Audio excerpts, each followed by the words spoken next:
All right, it is day 23 of the 51 Hudson build. What am I doing today? More fuel system.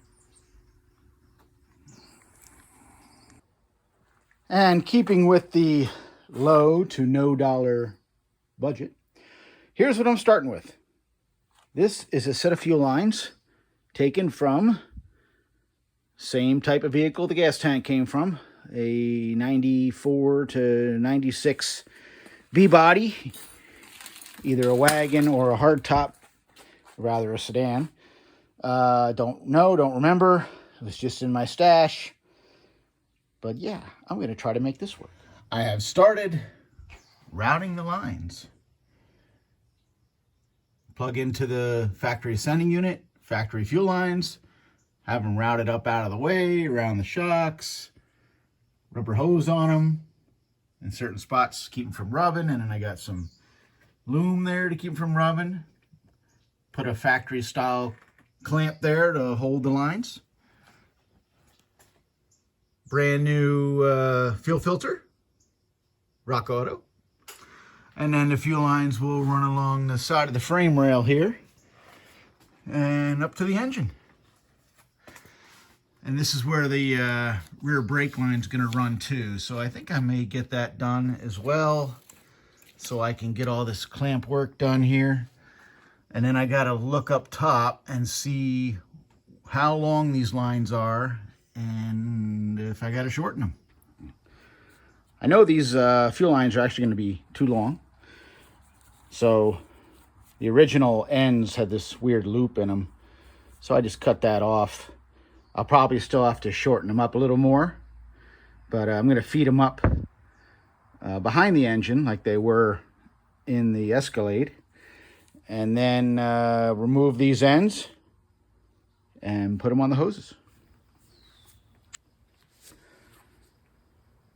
So one neat thing about the B-body fuel lines is that they're not all one piece.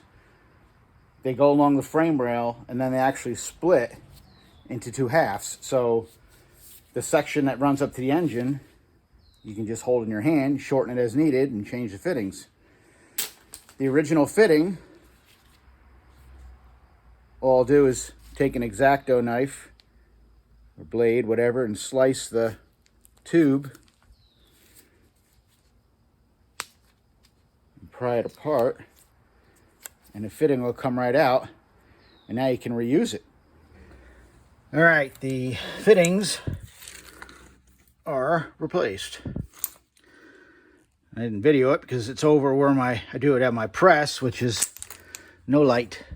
I have the official kit for repairing these kind of things, but I found that that handheld device there doesn't have enough balls to really push these fittings in to the lines, not unless you're going to put a lot of heat on the plastic line to get it to go in there. So what I do is I use the clamp assembly that comes with this kit and the piece that's for holding the fitting, and I use the press to put it together instead of that handheld thing. So you could make this stuff yourself out of wood, you know, which is what I would have done years ago if I had known. And you could make this out of whatever, you know. You could probably grind down a bolt and it would work. Just need something to locate the fitting. You know, it fits on there like that. Just need something to locate the fitting to press it together. And that's about it. All right, I'm going to feed these up there and see if they fit. All right, fuel lines are in. Fuel lines done. Routed them up over the transmission. Pretty much the same as factory. That'll work fine. Actually had to redo the feed. Somehow, the original fitting, something was wrong with it. It would not connect. Something wrong with the clips or something, but I took it off, replaced it with another one, and that'll work. So fuel lines are done. All right, let's see what's next. I think the next thing I'll do will be the filler neck. See that guy? Yeah.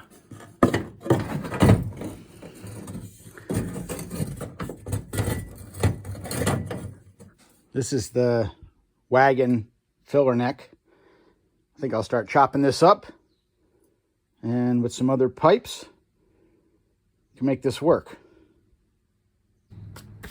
If you're building a fuel system for your hot rod, to make things work, you actually need two vents. One vent is used when you're filling the tank, and one vent is used when the engine is running. And this is considering if you have a sealed fuel system. If you have a vented cap, that would be not a sealed system. That'd be a different setup. But this, the way this works, this tube here that goes down to the top of the fuel tank, that's the vent for when you're filling the tank. So when you have the cap off and you're filling it, you put the nozzle down into here, fuel goes in, air comes back up and goes back out as you're filling it up. If you don't have enough air coming out of the tank when you're filling it, that's when gas splashes back at you, and you can't fill the tank fast, and it's a pain in the ass. So you always need a vent for filling. Then the other vent, which is going to be that line there, that's for when the engine is running, assuming you have a sealed gas cap. If you have a vented gas cap, then it lets air into the tank while the engine's running and takes care of it. As far as I know, I'm running a sealed cap because I'm going to run the 94-95 wagon cap, and I'm going to need a vent off of that line to let air into the tank while the engine's running.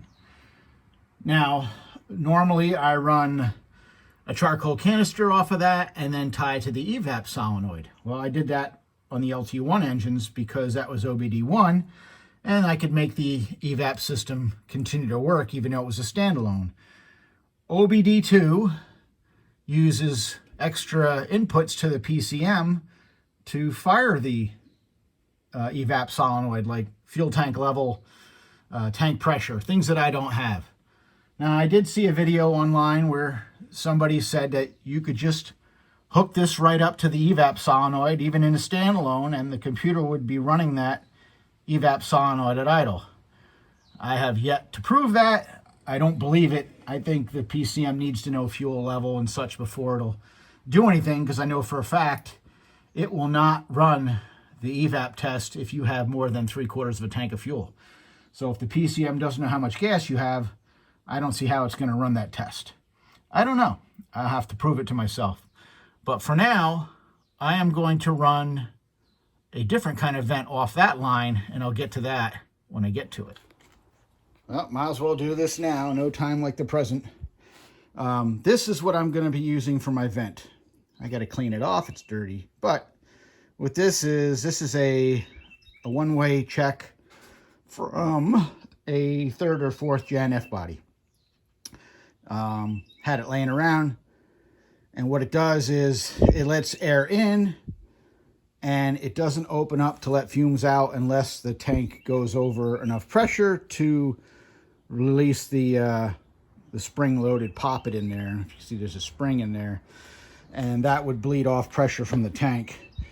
So I am just going to take this guy and hook it right to my 1/4-inch line on the tank, on the center unit, and see if this works. I have never done it this way on fuel injection. I have used these on carbureted applications, but never have I tried it on fuel injection without running a charcoal canister. So I'm going to hook this on, and if it works, it works. If it doesn't, I'll do something different. And there it is. And there it is, just shoved on the 1/4-inch line. As I said, theoretically, that should work to let air into the tank while it's running, and also bleed off pressure if the pressure gets too high in the tank. If it works, yeah, if it works, it works. If it doesn't, you'll find out because I'll find out. All right, now I'll get back to making the gas filler tube. Oh, and those 3rd and 4th gen F-body vents, they are available on Amazon. I actually found them on there. They're about $25. I just happen to have one laying around, but if you need to buy one and it works, they are available. First part done. All I had to do was cut it, sleeve it with a piece of exhaust pipe, put some water in it, made sure it didn't leak, and spray some paint on it to keep the welds from rusting. That's it. So we'll put it in, and then next will be the vent line. Whew, it's a hot one today, let me tell you. All right, this is in here. Just had to cut it, sleeve it. Like I said, it's all in there. I got the vent line clamped to the frame, so we're all clear of the springs and everything. All I got left to do is up top in here, just got to put a screw through that to keep that from moving, and that'll be it. Put that in up there, and we got ourselves a filler.